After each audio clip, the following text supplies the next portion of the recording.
Hey, dreamers, welcome back to your Dream Coach podcast. I'm Shayla Way, and today's episode is one I have genuinely been wanting to record for a while now, because today we are naming something that holds back brilliant, capable, hardworking entrepreneurs from the level they are clearly meant to reach. And it's not their offer, it's not their marketing, it's not even their team. It's their mindset, specifically the employee mindset. And the uncomfortable truth is most entrepreneurs still have one. Not because they're not working hard, but because nobody ever told them that changing your title doesn't change your operating system. You can leave the job and still be running employee code underneath everything you do. So today I'm going to give you 4 signs it's happening in your business, and then the 3 shifts that change it. And I'm keeping this episode tight, so let's jump in. Well, I want to start by talking about the 4 signs that I see as a business and leadership coach. And I want you to listen to these not defensively, but curiously. And ask yourself where each one is true for you. Because most of them will apply at least partially. And that's not failure, that's a starting point. So sign number 1 is you are paid for your time, not the value you create. Employees trade time for money. So when an entrepreneur is still running employee code, they price based on hours, measure productivity by busyness, and feel guilty when they're not working. Because in the employee model, not working means not earning. Now, owner thinking asks a completely different question. What is the result worth? What outcome am I creating? And what is that outcome valued at by the person receiving it? So a business that can only earn when you are personally working is not really a business. It's a very expensive job. And so are you pricing your time or your value? And are you measuring your day by how busy you were? And if the answer is yes, employee code is still running. Now, the second sign is that you wait for permission before making bold moves.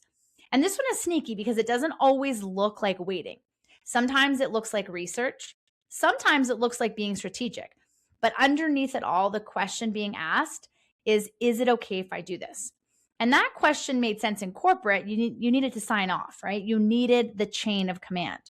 But you're not in corporate anymore. There is no chain and there is no one to approve it, right? The dollar stops with you. And you will never feel 100% ready. The green light that you're waiting for is never coming. The move is yours to make. Now, this third sign is that you react to your business instead of leading it. So picture the typical morning. Does it start with you intentionally working on what matters most? Or does it start with you opening your phone and responding to whatever came in overnight? Employees are reactive by design. Fast response to incoming demand is literally their job. When entrepreneurs bring that same pattern to their business, by the end of the day, they've been incredibly busy. And the most strategic work they could have done never got touched.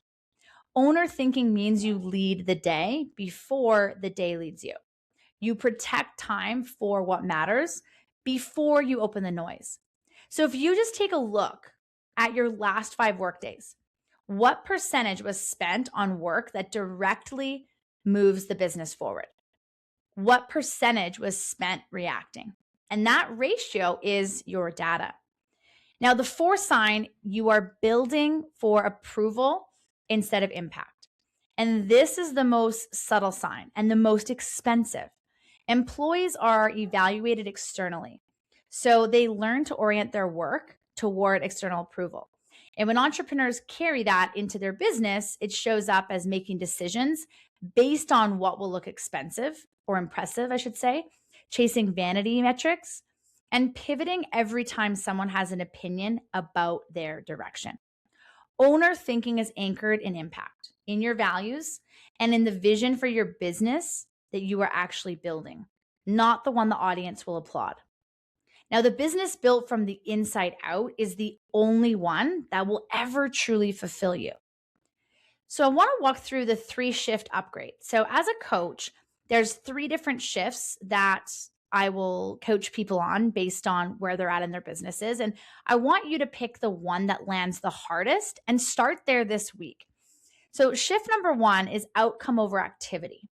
So stop measuring your days by what you did and start measuring by what you moved. So end every day with one question. What outcome did I create today? And if you struggle to answer it, that's your data. The second shift is you are the direction.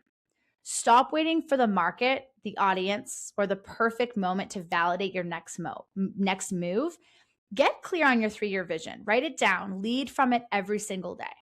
And when you are the direction, you stop waiting for permission because you are the permission. And the third shift is build, don't do. For everything on your plate, ask one question. Should I even be the one doing this? If the answer is no, your job is to build the system or develop the person who can. Every hour you spend on work you could delegate is an hour stolen from the work only you can do. And the work only you can do is the work that actually scales. So if you listen to those 4 signs and recognize yourself in even one of them, that's great. That awareness is the doorway. You cannot change what you cannot see. And the employee mindset is not a character flaw. It's an old software. It kept you safe in a system that rewarded it, and honor it for what it gave you, and then consciously choose to upgrade. And then pick one shift, apply it this week. And if you want to go deeper on this work, the identity piece, the team piece, the systems piece, that's exactly what we build inside the LFG Business Academy. And you can find the link in the show notes. Share this episode with one entrepreneur in your life who needs to hear it. And that's how we'll continue to grow this community.